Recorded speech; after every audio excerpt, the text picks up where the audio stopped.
Bismillahirrahmanirrahim. Wa akhwati fillah. Assalamualaikum warahmatullahi wabarakatuh. Innal hamdalillah nahmaduhu wa nasta'inuhu wa nastaghfiruhu wa nastahdihi wa na'udzu billahi min syururi anfusina wa min sayyiati a'malina may yahdihillahu fala mudilla lahu wa may yudlil fala hadiyalah. Asyhadu an la ilaha illallah wahdahu la syarika lah wa asyhadu anna Muhammadan abduhu wa rasuluh. Allahumma salli ala Muhammad wa ala alihi wa sahbihi ajma'in. Amma ba'd. Ikhwati fillah, tibtum wa taba sa'yukum wa mamsyakum wa tabawwa'tum minal jannati manzilah. Pertama-tama marilah kita bersyukur kepada Allah Subhanahu wa taala yang telah mengkaruniakan kepada kita berbagai macam kenikmatan, di antaranya kenikmatan iman, Islam dan kenikmatan taufik sehingga kita dapat beribadah hingga saat ini. Salawat dan salam kita junjungkan kepada Nabi besar Muhammad sallallahu alaihi wasallam yang telah mengentaskan umat manusia dari zaman kegelapan menuju zaman yang penuh dengan cahaya iman dan Islam. Tidak lupa kita ingatkan kepada diri kami dan seluruh hadirin untuk sama-sama kita luruskan niat, perbaiki niat, perbarui niat sehingga waktu yang kita belanjakan pada pagi hari ini benar-benar bernilai ibadah di sisi Allah Subhanahu wa taala. Ini Bapak Ngalijan. Halo Pak, saudari menantu Pak Ngalijan. Bukan Pak Ngalijan. Iya kan? Iya. Pak Ngalijan bagaimana kabarnya? Sehat. Masyaallah. Betul dari lagi? Salam dari kami untuk Bapak Ngalijan. Masyaallah. Baik, ikhwati fillah. Untuk pagi hari ini jika tidak memberatkan jamaah, kajian kita cukup kita dalam bentuk tanya jawab saja. Artinya gini, untuk kali ini kajian kita tidak kita sampaikan materi dari awal, tapi kita langsung tanya jawab terkait dengan fikih ya. Fikih saja, yaitu fikih toharoh, fikih sholat. Langsung saja kepada apa? Tanya jawab. Keberatan tidak? Apa ya? Kalaupun nanti itu ada yang ditanyakan permasalahan fikih selain fikih toharoh dan fikih sholat, tidak mengapa. Ya. Tapi nanti intinya kita lebih membahas atau pertanyaan ini seputar fikih saja. Saya kira itu ya. Nanti tafadhol kalau ada yang mau bertanya silahkan langsung utarakan pertanyaannya. Jika kami bisa menjawab langsung kami jawab. Kalau tidak insya Allah kami akan berusaha mencari jawabannya dan bulan depan ketika kita ketemu kembali insya Allah bismillah kami akan sampaikan jawaban. Betul? Lebih mikir sih.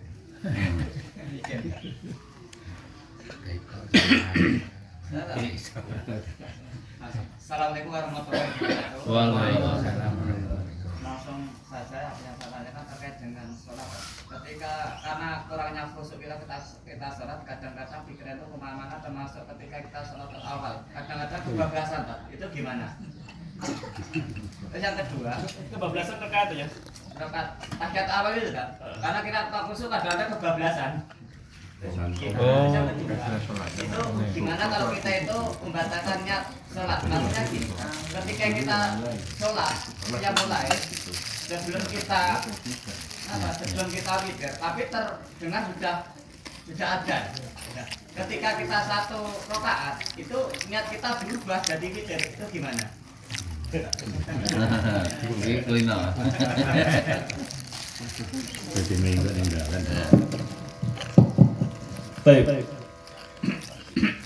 Terkait dengan pertanyaan yang pertama tadi, ya.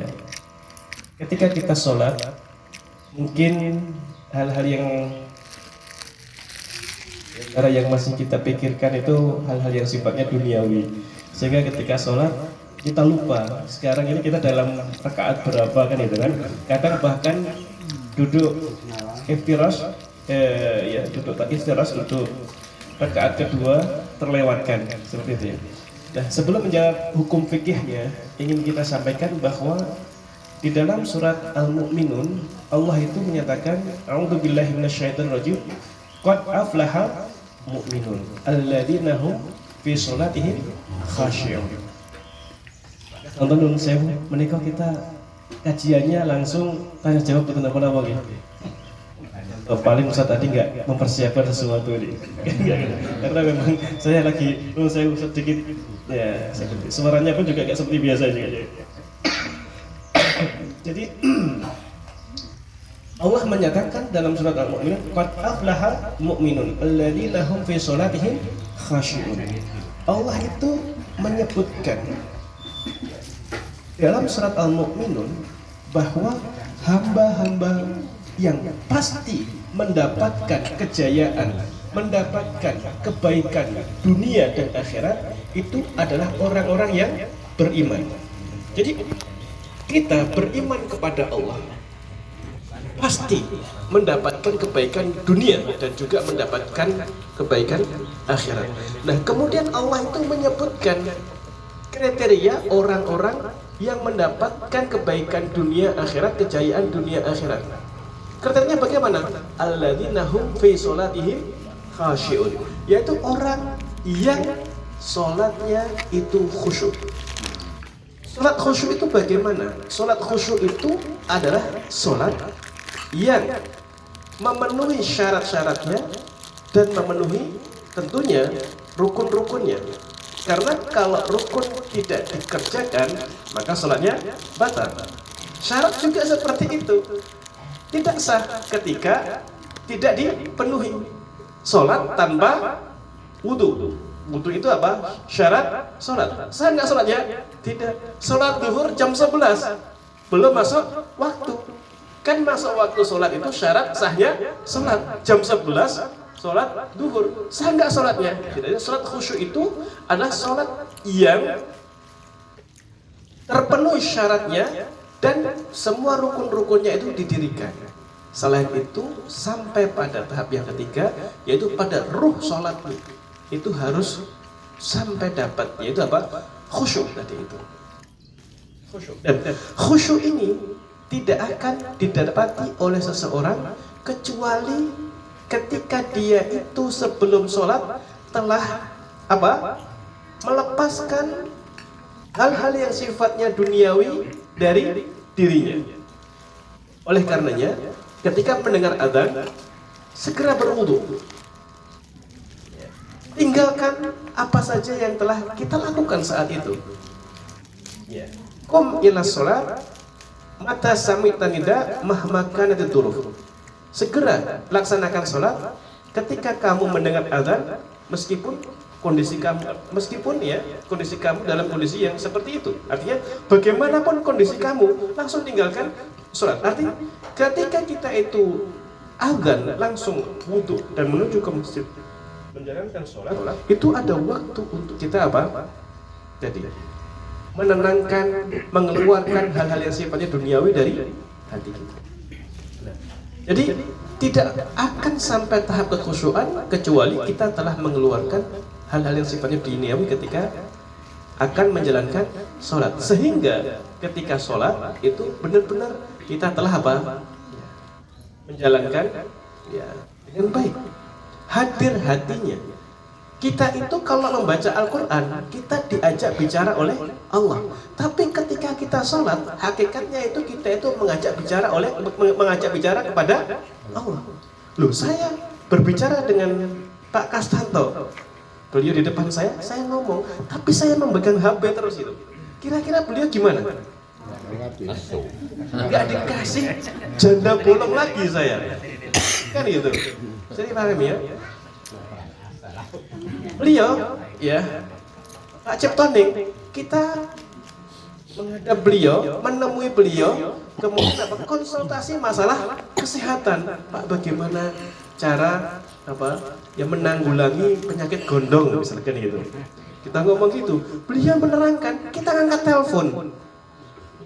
Alhamdulillah. Gimana sehat? Duriannya itu sudah matang, sudah pada matang belum? Kalau matang nanti saya akan ke sana, kita makan bersama-sama. Ada kopinya tidak? Kira-kira Pak Ciptoning bagaimana? Nah, ini kita dengan manusia seperti itu. Kita mengajak bicara kepada Allah, ya, hadir fisiknya, tapi hatinya tidak hadir di situ. Rob, Tuhan semesta alam, kita seperti itu. Ya gimana? Nah, oleh karenanya ini kembali kami sampaikan, kita itu dalam menjalankan sholat harus terpenuhi syarat, rukun dan sampai kepada kekhusyuan. Dan khusyuk itu tidak akan sampai pada level itu kecuali kalau kita itu mengeluarkan sifat-sifat duniawi, hal-hal yang bersifat duniawi dari hati kita sebelum kita menjalankan. Maka kalau kita melihat dalam hadis-hadis Rasulullah SAW, ya, kita akan menemukan bagaimana Rasulullah itu mempersiapkan diri ketika sebelum sholat itu tiba. Ya, Rasulullah SAW menyatakan, jika kamu itu mendengar adzan, famshu idza sami'tumul adzan, famshu ilal masajid, maka segeralah kamu itu pergi ke masjid. Wa alaikum bisakinati wal waqar, maka hendaklah kalian itu berjalan ke masjid dengan ketenangan dan ya penuh dengan ketenangan dan wibawa. Fama adraktum fasallu wa ma fatakum fa'atimu. Ketika kamu itu mendengar adzan, langsung ke masjid, kemudian kamu menemukan dengan penuh ketenangan, wibawa. Ketika kamu berada di masjid menemukan sholat sempurna, artinya tidak ketinggalan, maka ikutilah itu dan kamu, masya Allah. Tapi kalau kamu itu ketinggalan, masuk sholat maghrib, masuk ke rakaat, sudah di rakaat kedua, maka yang ketinggalan tadi hendaklah kamu penuhi, kamu sempurnakan, tambah. Rasulullah itu seperti itu. Ketika adzan langsung, sehingga ada waktu antara adzan dan iqamah kadang-kadang berapa? 15 menit. Ya, kalau subuh itu di Timur Tengah, nanti matur kalian Bang Alijan itu. Di timur, di Mekah, di Madinah, di Mesir, antara adzan dengan iqamah kalau subuh itu lebih kurang 30 menit jaraknya. Tapi kalau duhur, asar itu 15 menit, maghrib cepat sekitar 10-an menit. Sehingga ketika kita datang ke masjid, kita bisa apa? Mempersiapkan diri, tenang, sholat qobliyah dahulu. Ya kan, sholat qobliyah, hadir. Dan nanti ketika sholat wajib, masya Allah, kita sudah.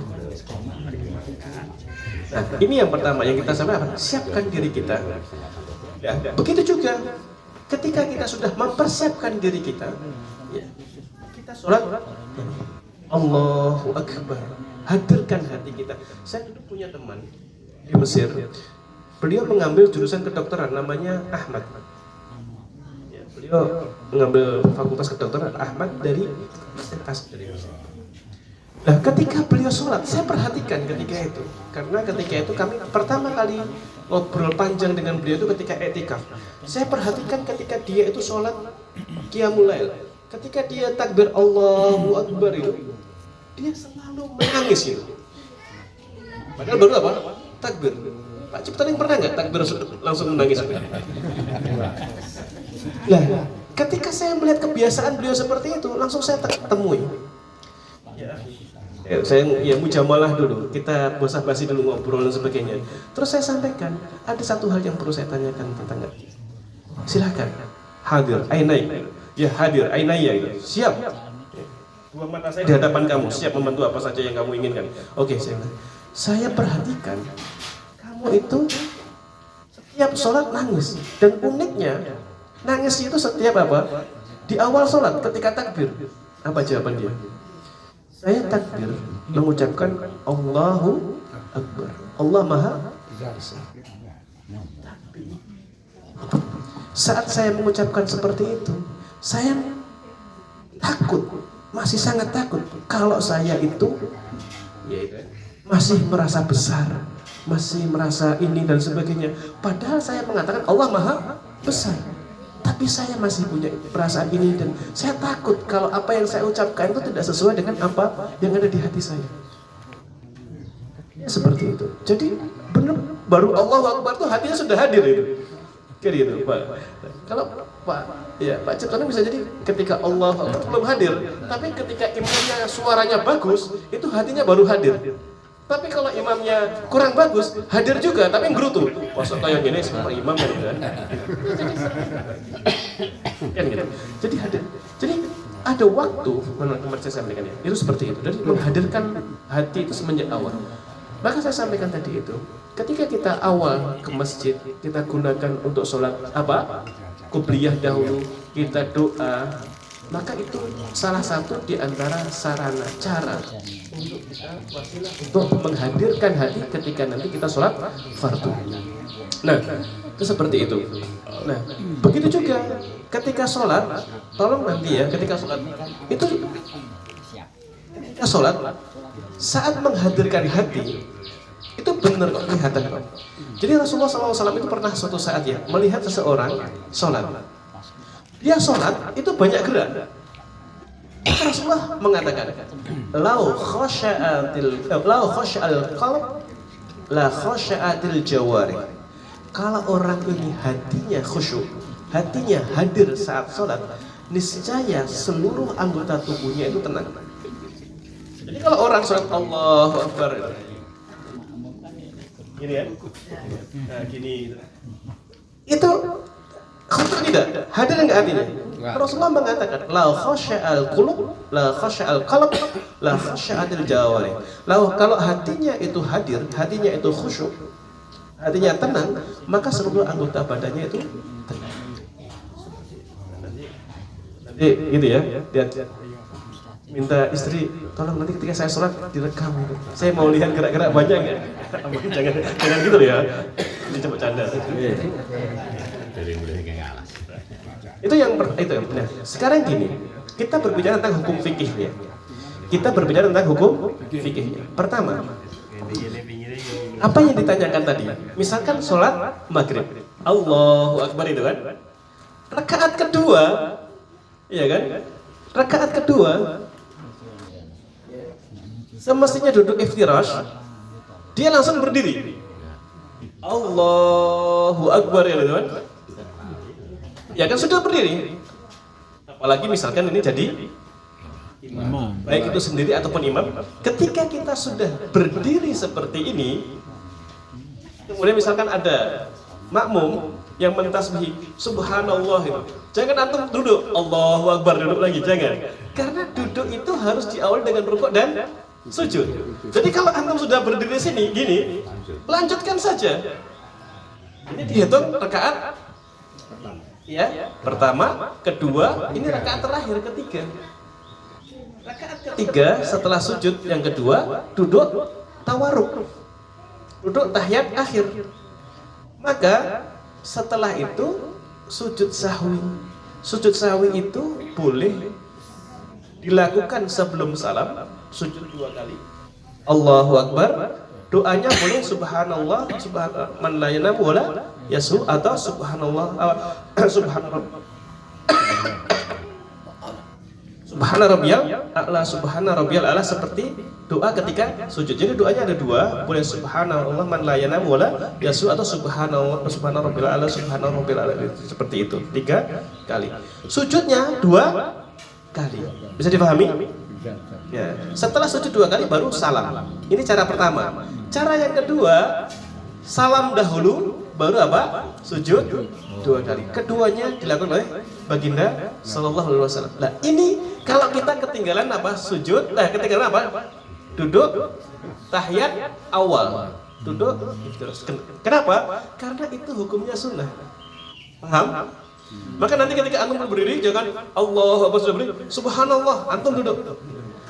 Allahu Akbar duduk. Nah ini pasti tidak ikut kajian di ini itu. Dipahami ya? Teruskan saja.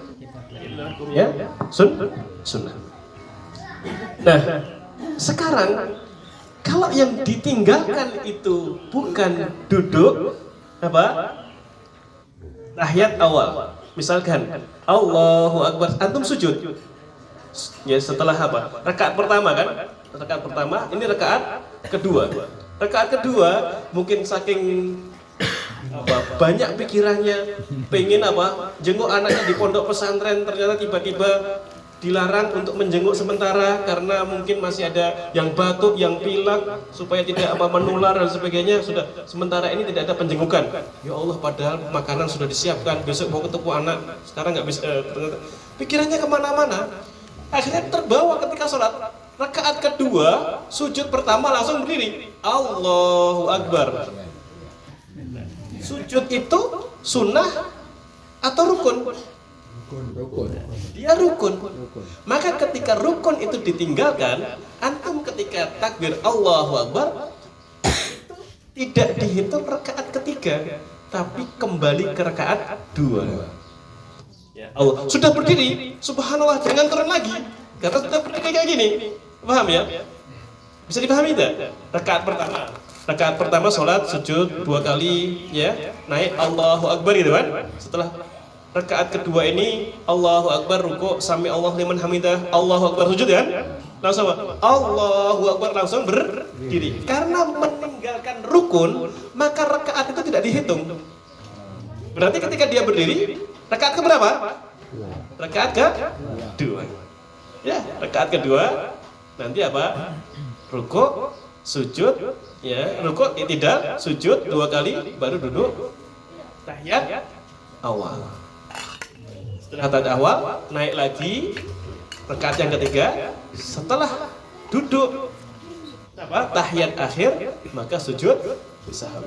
Kalau yang ditinggalkan sunnah itu seperti yang pertama tadi. Kalau yang ditinggalkan rukun, maka rakaat itu tidak dihitung 1 rakaat. Bisa dipahami? Oke. Tapi jangan sering-sering lupa ya. Ini kalau sampai sering-sering lupa ketika sholat ini, kayaknya perlu diruqyah ini. Nah, sekarang gini. Oke. Ada masalah lain yang bersangkutan ini. Allahu Akbar. Sholatnya apa? Sholat munfarid. Misalkan, ya, kita ada uzur untuk tidak sholat awal waktu di masjid, ya, dalam perjalanan sampai di masjid sudah tidak ada jamaah lagi. Waktunya apa? Asar misalkan asar atau zuhur atau apa. Lah, kemudian kita sholat sendiri, Allahu Akbar di masjid. Lah, karena dalam safar, tentunya safar itu kan ya banyak masalah, nisful azab ya. Di dalam permasalahan itu karena kita mendapatkan berbagai macam hal-hal yang ya ketika capek itu kan dan lain sebagainya. Lah, ketika kita sholat asar tadi itu ya, kita saya ini di rakaat ketiga atau rakaat keempat ya. Ya, saya rakaat ketiga atau rakaat keempat. Nah, di sini idza syakka ahadukum fi sholatihi atsalatan aw arba'an falyatruki syak wal yabni ala mastaiqona. Itu kaidah fikihnya. Ya. Kalau kalian sedang sholat kemudian kalian ragu rakaat ketiga ataupun rakaat keempat, maka hendaklah kalian meninggalkan keraguan itu dan ambillah yang yakin. 3 dan 4. Yang yakin itu berapa?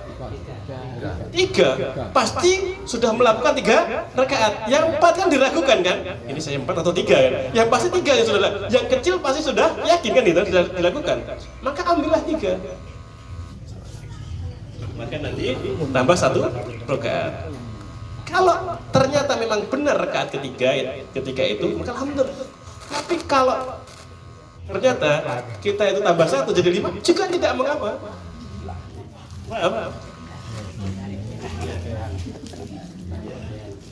Karena seperti itu.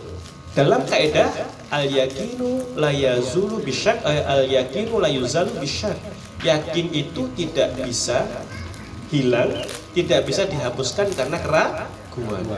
Yang yakin 3. Termasuk misalkan Bapak pergi kemana? Ke masjid, sudah wudu, tapi sebelum wudu tadi itu makan singkong banyak atau telur banyak. Masuk ke dalam masjid, perutnya ya kerual-kerual kata beliau kan. Nah, itu batal atau tidak? Nah, itu juga seperti itu. Yang yakinnya sudah wudu, suci kan? Yang di ragukan batal atau tidak. Mana yang kita ambil? Ya, selagi tidak ada bunyi, tidak mendengar bunyi dan tidak mencium bau, maka yang yakin apa? Kita masih suci. Ya. Seperti itu, ya. Baik. Idza wajada fi batni ahadikum syai'an fa ashkala alaihi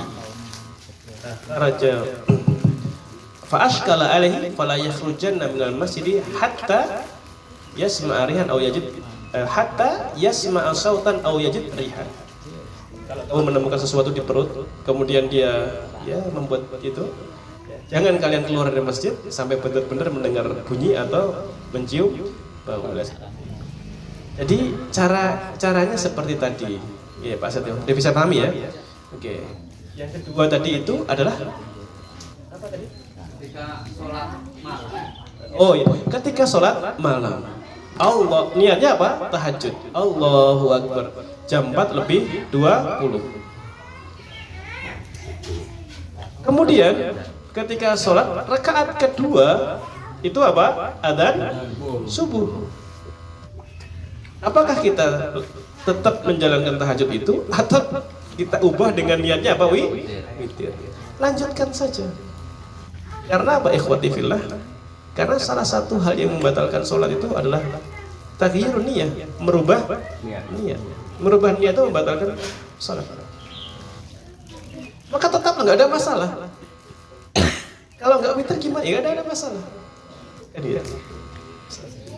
Lah, kayak misalkan, saya contohkan gini, antum ketiduran, bangun jam 5 lebih 30, sholat asar. Ketika sholat asar, kemudian datanglah sholat maghrib. Adzan maghrib terdengar, padahal baru 3 rakaat. Masa mau diubah sholatnya ke sholat maghriban itu? Ya, itu tidak benar. Artinya, taghyirun niyah, merubah niat itu malah membatalkan sholat itu. Jadi tetap teruskan sholat tahajud tadi itu dan tidak mengapa. Jadi hal yang menarik itu gini, ikhwati fillah, di dalam Islam itu Rasulullah menyatakan idza maridul abdu aw safara kutiba lahu ma kana alaihi sahihan muqiman. Ya. Apabila seorang hamba itu sakit atau dia dalam kondisi safar, maka saat dia itu tidak bisa menjalankan ibadah-ibadah yang biasa ia lakukan karena sakit ataupun safar, dia akan tetap mendapatkan pahala-pahala apa yang biasa dia lakukan saat dia sehat dan saat dia mukim. Loh, kalau kita selalu menjalankan qiyamul lail dan menjalankan witir, kemudian tidak bisa witir ketika itu karena satu dua hal, karena tadi misalnya bangunnya terlambat, qiyamul lail, atau karena saking nikmatnya tahajud sehingga apa terlalu panjang nggak tahu di waktu subuh datang. Nah, itu insya Allah Allah memberikan kebaikan itu. Jadi tahajudnya dapat, mudah-mudahan juga witirnya karena sudah kebiasaan juga Allah memberikan itu. Allahu ta'ala alam. Setelah kita masalah sholat malam ini, maaf ini menyangkut masalah saya pribadi yang saya alami. Jadi ceritanya gini, pada suatu saat kami merasakan sholat malam, kemudian untuk menambah daripada waktunya, ini kami gunakan juga di masjid. Misalkan ada 12, yang 4 itu di rumah, yang 4 di rumah, sisanya kami di masjid dalam rangka untuk membaca Al-Quran sampai menjelang subuh. Lah pertanyaannya itu bolehkah kalau semacam itu yang kami lakukan? Kemudian yang nomor kali, lebih baik mana pelaksanaan sholat sunnah itu di rumah atau di masjid? Itu yang pertama. Kemudian yang kedua masalah ziarah. Istri saya itu meninggal pada waktu tahun 2013. Kami meninggal pada tahun 2018. Pada suatu saat kami matur pada istri yang sekarang ini mau ziarah. Bu, ini saya mau ziarah sama anak saya. Karena ibu itu juga nggak rela Pak. Bu itu kan tanggung jawab anak untuk mendoakan. Nah pertanyaannya, apakah tidak boleh saya itu mendoakan istri yang sudah meninggal, apa itu hanya tanggung jawab anak kepada ibu yang sudah meninggal? Saya nggak tahu alasannya apa, tapi ternyata macam itu.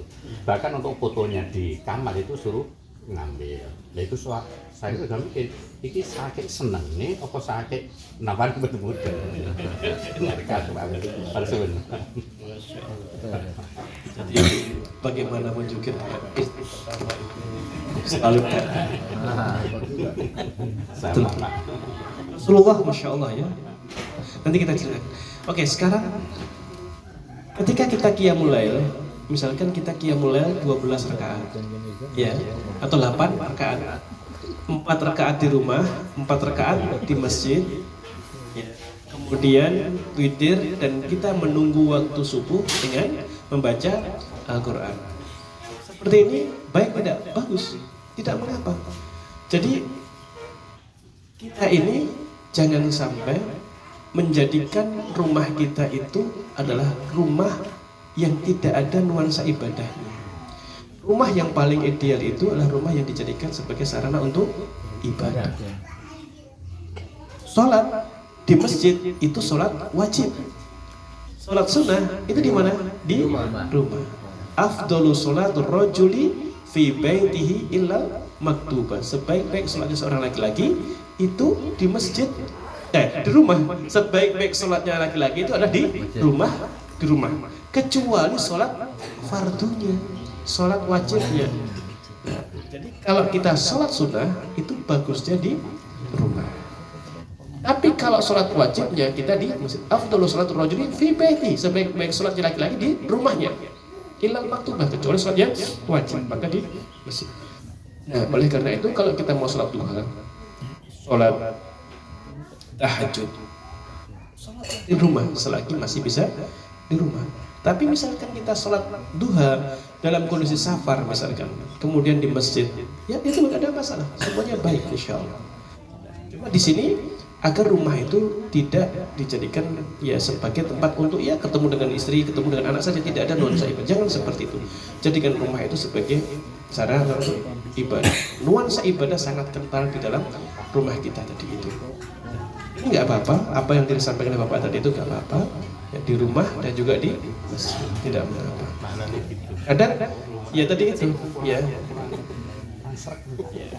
di rumah gitu kan. Terus kemudian di masjid kadang kita merasakan sesuatu yang lebih, ya nggak ada masalah seperti itu. Tapi kembali ya kalau untuk sholat sunnah tetap diusahakan di rumah. Terus kemudian ikhwati fillah yang selanjutnya,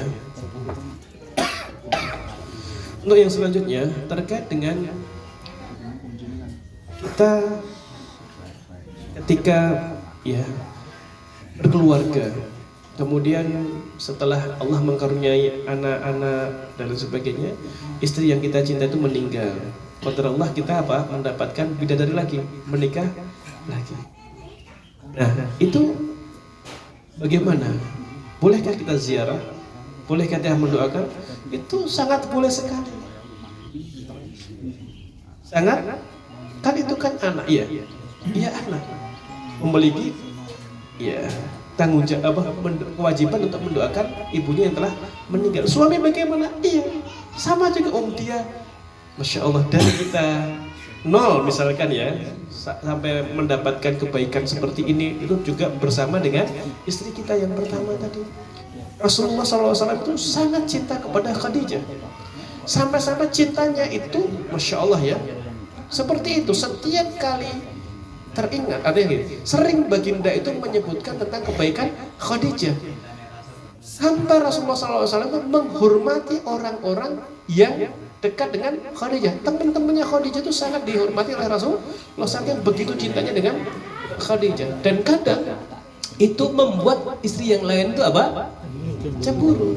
Nah, Rasulullah mengatakan bagaimana? Dia adalah orang yang beriman kepada kami, kepada Allah, kepada kami, di mana orang-orang ketika itu tidak mengimani. Dia yang telah mengeluarkan hartanya untuk perjuangan Islam, perjuangan agama Allah, dan darinya saja Allah memberikanku keturunan. Rasulullah mengatakan seperti itu kepada istri-istrinya, kepada Ummul Mukminin Aisyah radhiyallahu anha. Jadi hal itu yang cemburu itu kan ya tanda cinta gitu. Ya, apa? Jadi ya nanti tenang.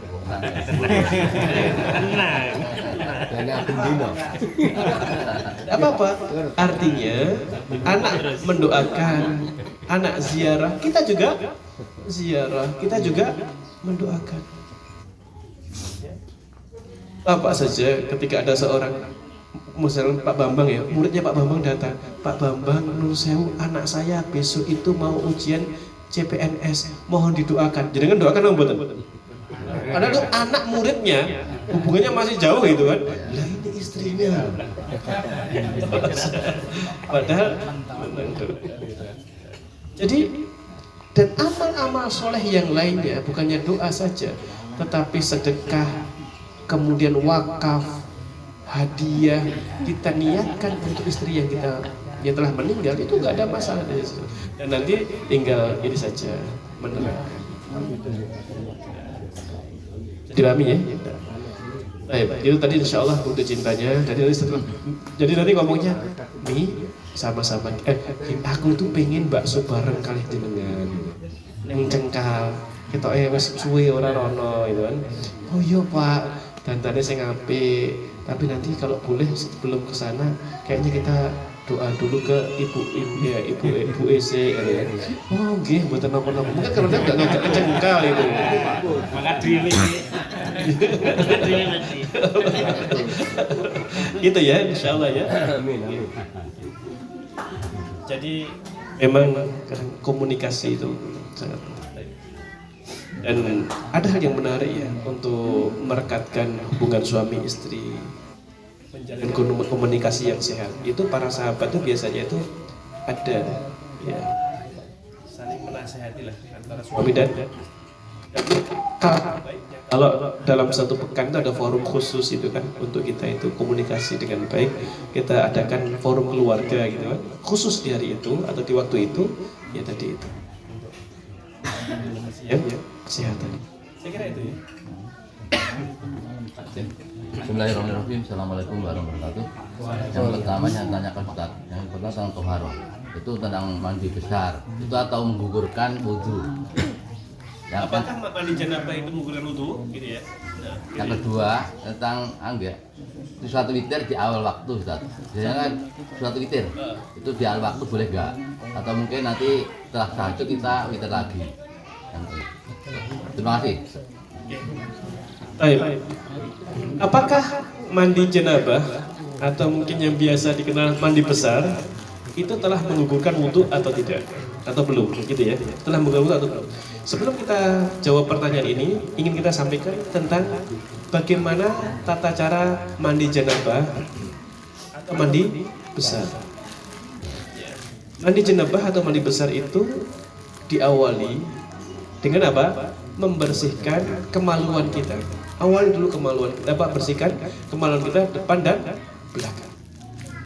Kemudian yang selanjutnya setelah kita bersihkan kemaluan kita yang depan dan belakang, ya, kubul wadubur, kemudian kita berwudu. Tentunya niat bersuci, berwudu, niat kita berwudu. Nah, wudu ini boleh langsung sampai kaki atau ada boleh langsung sampai membasuh kaki atau membasuh kakinya itu diakhirkan setelah mandi. Boleh ya? Bisa dipahami ya? Nah, kita wudu untuk sholat itu. Wudu dahulu. Setelah wudu untuk sholat, ya, baru kita mandi. Tapi tadi kami sampaikan, ketika kita membasuh kaki itu boleh ketika itu juga atau nanti ketika kita setelah mandi. Setelah kita mandi. Nah, setelah kita berwudu baru kita mandi. Mandi itu definisinya isolul ma ilal jamil badan, yaitu apa? Mengguyurkan air ke seluruh anggota tubuh, anggota badan. Dimulai dari kepala 3 kali, ya.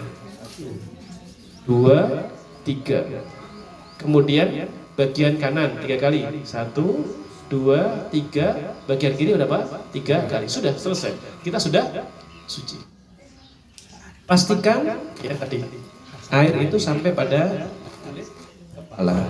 Kalau untuk putri yang rambutnya panjang itu nggak apa-apa, rambutnya nggak dibasahi semuanya nggak apa-apa. Yang penting air itu sampai pada kulit kepala. Jadi kalau yang punya rambut panjang dikepang, ya nggak ada masalah. Sini saja, ya di sini saja, diguyur ya di sini. Jangan apa? Artinya gini. Oh, sudah tahu sekarang musim berdiding kayak gini, gitu kan? Pagi-pagi mandi besar, apa? Oh, nggak boleh, kamu harus apa? Semuanya rambut tuh harus ini, harus disampoi. Ya nggak seperti itu. Yang penting tadi. Nah, kemudian ikhwati fillah, ya. Setelah itu kita sudah suci, ya sudah suci. Tapi kalau kita mau apa, mau sabunan dan sebagainya, ya nggak apa-apa, silahkan sabunan. Terus kemudian dibilas, kita sudah suci dan kita boleh langsung menjalankan sholat itu baik wajib ataupun sholat sunnah. Tanpa wudhu lagi, karena kita sudah wudhu di awal tadi. Nah sekarang masalahnya, misalkan kita lupa ketika sebelum mandi tidak wudhu dahulu, kita langsung mandi, niat mandi, ya niat mandi untuk apa? Menghilangkan ya hadas besar, kita langsung mandi. Setelah selesai, boleh nggak kita langsung sholat? Boleh, nggak ada masalah, karena toharoh itu ada wudhu, ada penggantinya yaitu tayamum, dan juga ada mandi. Mandi itu adalah toharoh. Dia bukan hanya menghilangkan hadas kecil, tapi untuk hadas besar. Maka sesuatu yang mencakup sesuatu yang lain, maka cukup dengan sesuatu yang ya itu tadi. Itu ya, bisa dipahami. Itu yang kedua. Ini kembali saya sampaikan di sebelum. Jadi mandi besar itu atau mandi jenabah dulu pernah kami sampaikan ya. Jadi jangan dibayangkan air harus banyak. Rasulullah SAW itu berwudu dengan 1 mud air, sedangkan mandi itu dengan 1 sa air sampai 5 mud. Lebih kurang mungkin 1,5 1,6 liter itu kalau untuk mandi. Kalau untuk wudu sekitar 400 sampai 500 mililiter itu untuk berwudunya Rasulullah SAW. Ya karena mandi besar ya. Itu ya. Kemudian terkait dengan sholat witir di awal waktu atau di akhir waktu, semuanya boleh. Kalau kita itu khawatir tidak bisa sholat witir di pagi hari, yaitu misalnya jam 3:30 atau jam ya setelah sholat tahajud gitu. Sebelum tidur apa sholat witir. Sebelum tidur boleh 3 rakaat, boleh 1 rakaat. Imam Syafi'i mengatakan aqallu paling kecil rakaatnya, paling sedikit rakaat untuk sholat witir itu 1, bisa 3. Kalau kita 3 rakaat, maka yang 2 itu sholat syafa', yang 1 itu sholat witir, 2 kali salam seperti itu. Nah, ataupun kalaupun dengan 1 salam juga tidak mengapa. Itu ada perbedaan pendapat di situ. Kemudian sekarang kalau tadi kita menjalankannya itu sebelum istirahat, kemudian nanti itu bangun misalkan jam 3 atau 3:30 kita sholat tahajud, ya silahkan, nggak ada masalah, silahkan sholat tahajud ya. Tapi nanti ikhwati fillah, ketika setelah sholat tahajud jangan sholat witir lagi, karena yang tidak diperbolehkan itu 2 kali witir dalam 1. Kalau kita misalkan saya sholat tahajud jam 3:30, terus kemudian witir jam 4:10 misalkan itu, nggak ada masalah. Jadi bisa di awal waktu, bisa di akhir waktu. Kalau kita yakin bisa bangun atau dugaan kita kuat bisa bangun pagi, silahkan witir di akhir saja. Tapi kalau kita khawatir tidak bisa menjalankan karena kecapean, bisa ngembur dan sebagainya, sholatlah sebelum istirahat. Sholat witir sebelum istirahat, semuanya baik. Abu Bakar melakukan yang pertama tadi, Umar bin Khattab melakukan yang kedua, dan itu disampaikan di hadapan Rasulullah. Dan Rasulullah mengatakan, akhadta bil ra'fah ya Abu Bakar wa amma anta Umar akhadta bisyiddah. Ya kamu mengambil dengan kelembutan, dengan kehalusan wahai Abu Bakar, sedangkan kamu dengan usaha yang kuat wahai Umar. Semuanya baik. Wallahu taala. Bismillahirrahmanirrahim. Assalamualaikum warahmatullahi wabarakatuh. Kalau sholat itu kan harus dengan berdiri.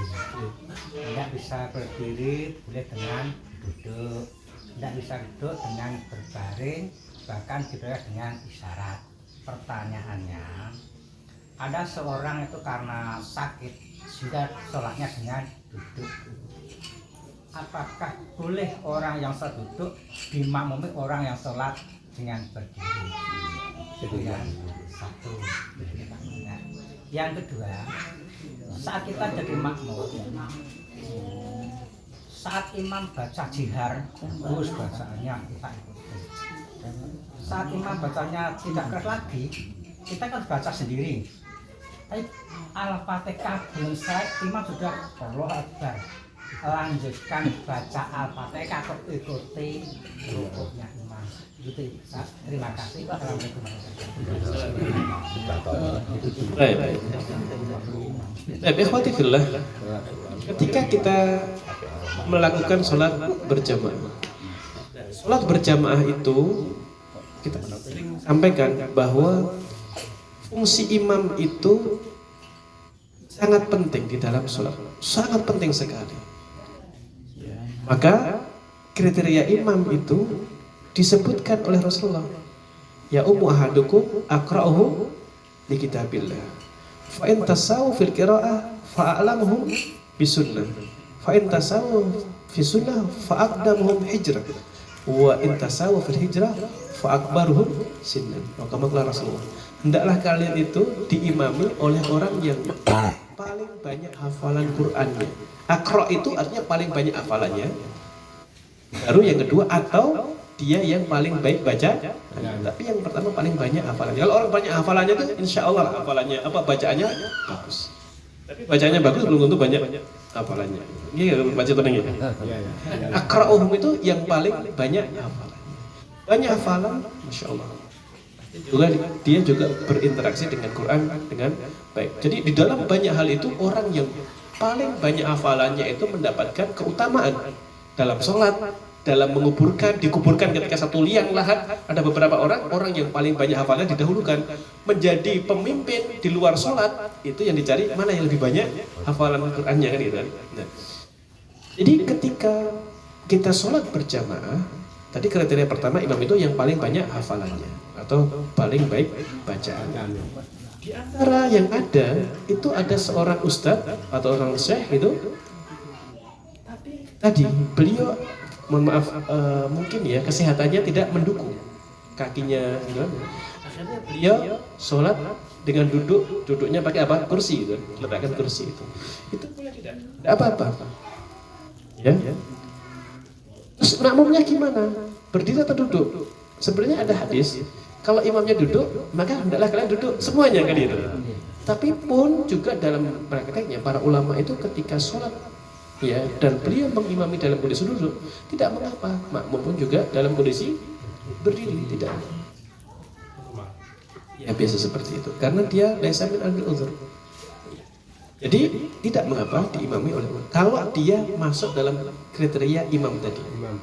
Kalau dia tidak masuk, ya tentunya yang sehat yang bisa ini ya. Nanti kita khawatir. Ya. Nah, itu kalau bisa masyarakat harus dipahamkan.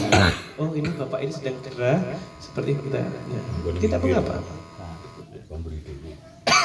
Kemudian yang selanjutnya, ikhwati fillah, ini bisa dipahami ya. Yang kedua adalah apa tadi Bapak? Oh iya.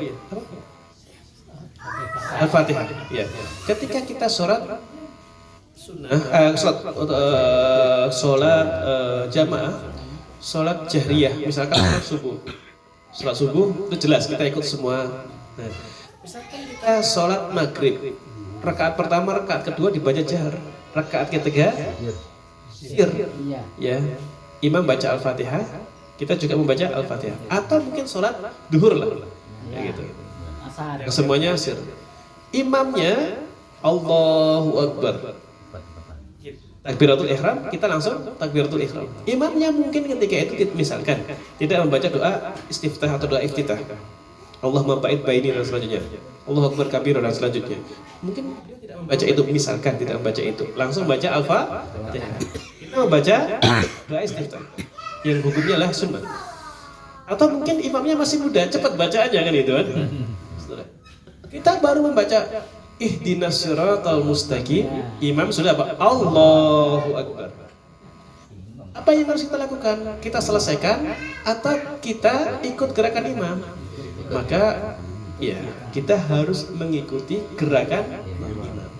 Innama ju'ilal imamu liyu'tamma bihi. Imam itu dijadikan untuk diikuti.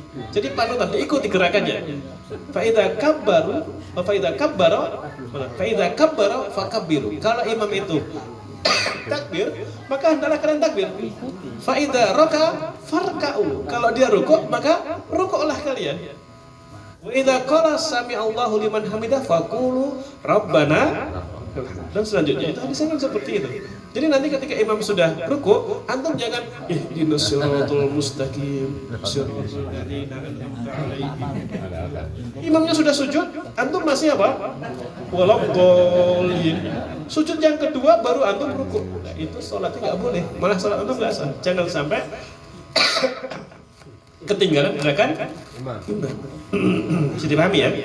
Enggak apa-apa. Imam rukuk lah. Imam Al-Fatihahnya enggak apa-apa. enggak apa-apa. Enggak apa-apa. Oh iya. Karena itu perintah Rasul. Baik.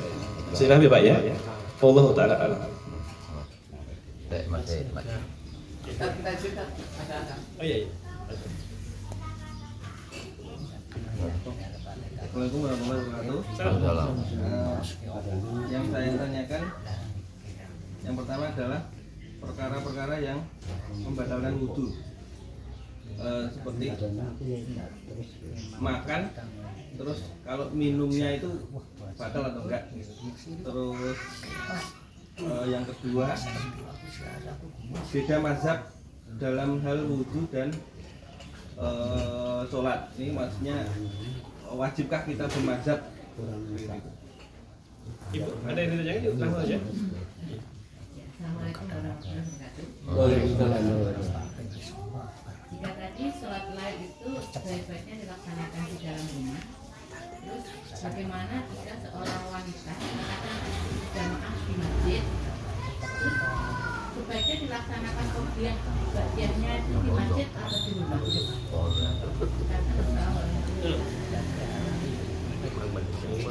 Baik.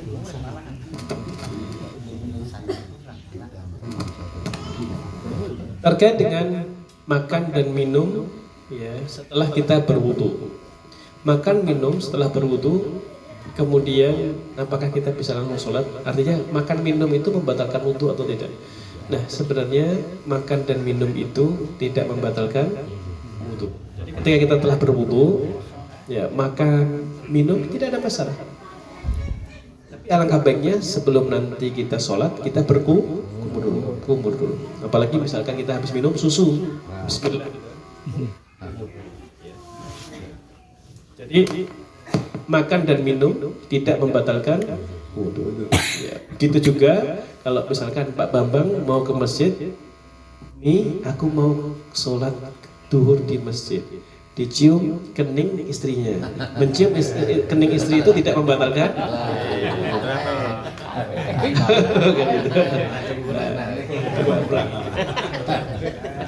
Rasulullah SAW itu Ummul Mukminin Aisyah radhiyallahu mengatakan bahwa Rasulullah SAW itu mencium istrinya, kemudian pergi ke masjid dan tidak berwudu.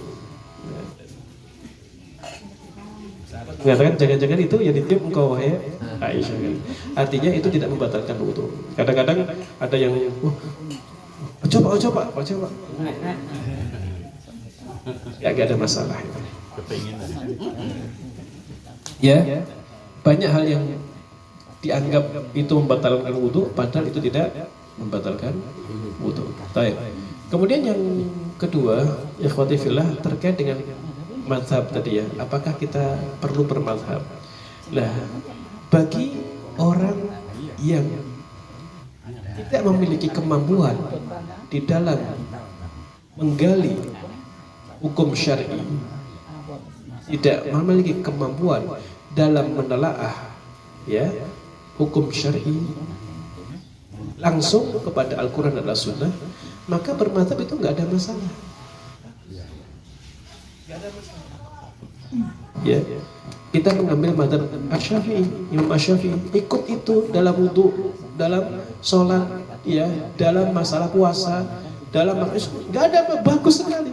Kalau kita tidak memiliki kemampuan. Nah sekarang kalau kita itu talfik, ya, talfik itu kita mengambil misalkan wudu mengikut Imam Syafi'i, sholat atau mungkin dalam masalah zakat imam yang lainnya, kemudian masalah kurban mengambil imam yang lainnya, boleh nggak itu? Boleh saja. Talfik itu dalam Islam nggak ada masalah, asalkan landasan itu karena kekuatan dalil, bukan karena nafsu. Ini lebih gampang, baik kayak rasa enggak. Nanti bermadzhab itu sama. Tapi seorang muslim yang memiliki kemampuan menelaah langsung dalam Al-Quran dan As-Sunnah, maka adalah dia terus berusaha untuk memenuhi apa? Bekalnya, menambah kemampuan dalam agamanya. Dan kalau menemukan madhab ini dan sebagainya lebih ini sebagainya, dia ikuti, tidak ada masalah talfik tadi itu. Tapi berdasar pada apa? Dalil yang lebih kuat itu adalah ini namanya talfik. Makanya kalau kita melihat para ulama terdahulu itu tidak meminta kita untuk fanatik kepada mereka. Maka Imam Syafi'i mengatakan in sahal hadis fahuwa madhabi. Apabila hadis itu sahih, maka madhabku itu di situ. Artinya apa? Tidak pernah ayo ikuti madhab saya terikat dengan keras saya, enggak seperti itu. In sahal hadis fahuwa. Artinya kalau ada pendapat lain yang hadisnya lebih kuat, hadisnya di situ yang sahih, maka saya di situ juga. Jadi tidak ada.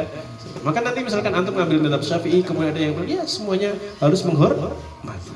Karena Imam Malik, Imam Syafi'i, Imam Ahmad, dan Imam Abu Hanifah tidak ada harus ikut ini, tidak boleh yang lainnya, enggak seperti itu. Yang lainnya tidak ini, yang benar adalah enggak seperti itu. Bahkan mereka itu adalah antara guru dengan muridnya. Imam Malik itu gurunya Imam Syafi'i. Di masa belianya, masa kecilnya, Imam Syafi'i itu diantar oleh ibunya ke Hijaz untuk belajar muwatta kepada Imam Malik. Dan sudah hafal, Masya Allah. Imam Ahmad bin Hambal itu adalah murid terbaiknya Imam Syafi'i. Nah, itu.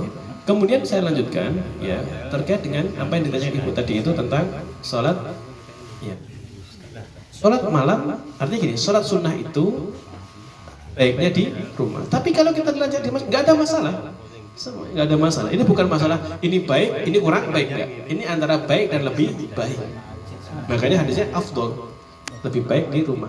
Di masjid baik. Lah, kalau sholat qobliyah dan ba'diyah, setelah sholat isya, setelah sholat isya itu apa? Sunnah muakkadah 2 rakaat. Kita lakukan di masjid, boleh tidak? Nggak ada masalah. Khawatir nanti kalau sampai rumah, baru masuk, anak-anak sudah jaluk gendong, itu istri juga ngajak cerita, lupa nggak bisa sholat, atau sampai nggak bisa sholat 2 rakaat. Di masjid nggak ada, atau mungkin dalam kondisi kita sabar, kita pengen sholat apa? Ya melanjutkan sholat ba'diyah, silahkan, nggak ada masalah. Tapi kalau kita sholat isya di masjid, kemudian sholat sunnahnya di rumah, itu juga tidak masalah. Begitu juga dengan sholat Jumat. Sholat Jumat, setelah sholat Jumat langsung sholat apa? Ba'diyah di situ, nggak ada masalah di masjid. Di rumah juga nggak apa-apa. Tapi kalau di masjid 4 rakaat, kalau di rumah 2 rakaat. Pilih mana?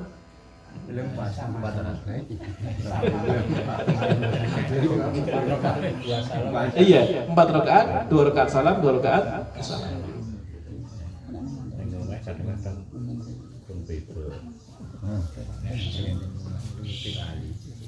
Ada yang ditanya lagi?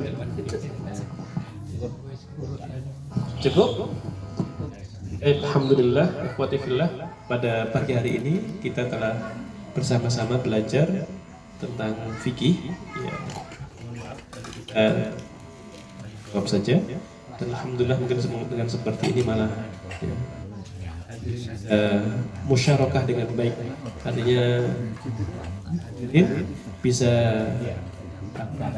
dan yang interaktif seperti ini kan lebih nampak keikutsertaan hadirin dalam kajian ini. Kadang-kadang kalau kita menyampaikan itu ya wujudnya ada, tapi nggak tahu hatinya di mana kan itu, pikirannya di mana. Seperti ini, alhamdulillah. Gitu ya. Ya nanti bulan depan kalau kita bisa bertemu lagi, ya mungkin seperti ini juga tidak mengapa masalah fikih. Atas segala kekurangannya mohon dimaafkan. Aku qouli hadza. Assalamualaikum warahmatullahi wabarakatuh.